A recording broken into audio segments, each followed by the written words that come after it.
خللا في شرايينها وضغط دم.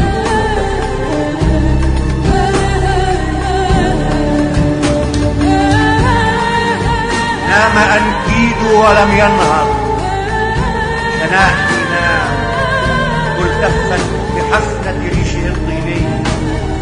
آلهتي جماد الريح في أرض الأخريات، ذراعي اليمنى عصا خشبية والقلب مكشوف فاتسع الصدى الوحشي. أنكيد خيالي لم يعد يكفي لأكمل رحلتي، لا بد لي من قوة ليكون حلمي واقعيا. هات أسلحتي ألمعها بملح الدمع، هات الدمع أنكيد ليبكي الميت فينا الحي.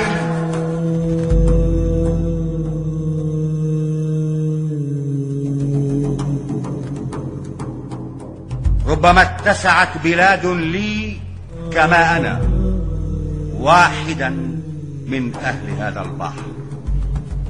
كف عن السؤال الصعب، من أنا هنا؟ أنا ابن أمي. لا تساورني الشكوك ولا يحاصرني الرعاة ولا الملوك.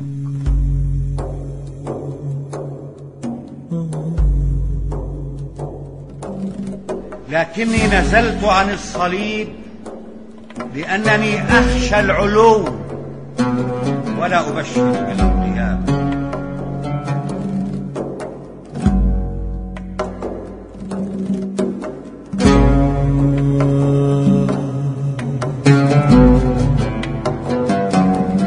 لا تمت قبلي ولا بعدي على السفح الأخير ولا معي. حدق إلى سيارة الإسعاف والموتى لعلي لم أزل حيا.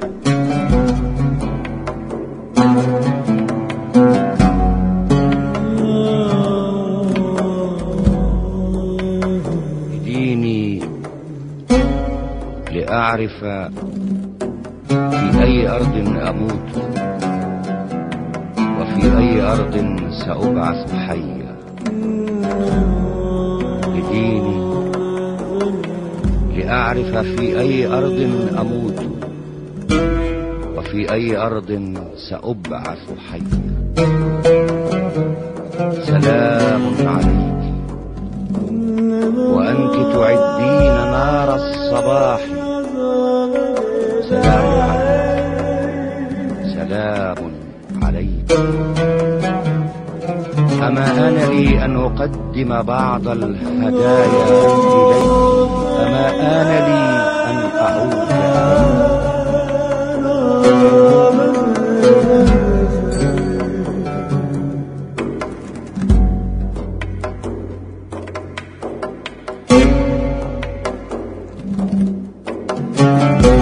هو وحده الشخص الذي لم يبك في هذا الصباح ولم يرى الموت المحلق فوقنا كالصقر.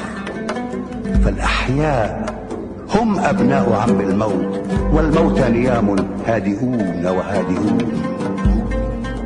ولم أجد سببا لأسأل من هو الشخص الغريب وما اسمه. لا برق يلمع في اسمه، والسائرون وراءه 20 شخصا ما عداي. وتهت في قلبي على باب الكنيسة. ربما هو كاتب أو عامل أو لاجئ أو سارق أو قاتل، لا فرق. فالموتى سواسية أمام الموت، لا يتكلمون وربما لا يحلمون. وقد تكون جنازة الشخص الغريب جنازتي، لكن أمرا ما إلهيا يؤجلها لأسباب عديدة، من بينها خطأ كبير في القصيدة.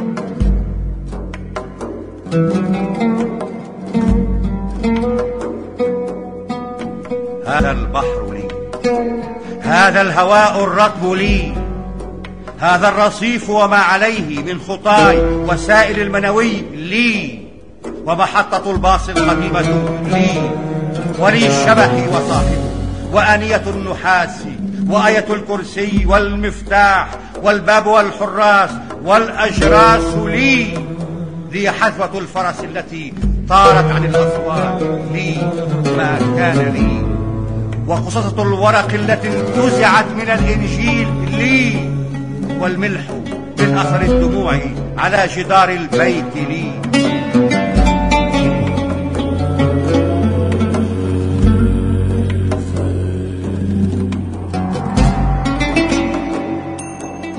المتيم والميتم والمتمم ما مضى، حاء الحديقة والحبيبة حيرتان وحسرتان، ميم المغامر والمعد المستعد لموته الموعود منفيا مريض المشتهى، واو الوداع الوردة الوسطى ولاء للولادة أينما وجدت، ووعد الوالدين، دال الدليل الدرب، دمعة دارة درست، ودوري يدللني ويدميني، وهذا الاسم لي ولأصدقائي أينما كانوا، ولي جسمي المؤقت حاضرا أم غائبا، متران من هذا التراب سيكفيان الآن، لي 1.75 سنتيمترا، والباقي لزهر فوضوي اللون يشربني على مهل.